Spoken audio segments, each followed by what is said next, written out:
നമുക്ക് പാപമില്ല എന്ന് നാം പറയുന്നുവെങ്കിൽ നമ്മെ തന്നെ വഞ്ചിക്കുന്നു എന്ന് നമുക്കറിയാം.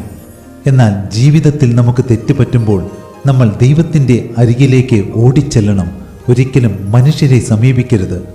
അന്ന് പാപിയായ സ്ത്രീ യേശുവിൻ്റെ അരികിലേക്ക് ഓടിച്ചെന്നു. അവൾ കണ്ണീരോടെ തൻ്റെ ഹൃദയവേദനകൾ ദൈവസന്നിധിയിൽ പകർന്നു. അവൾ പാപക്ഷമ പ്രാപിക്കുകയും ചെയ്തു.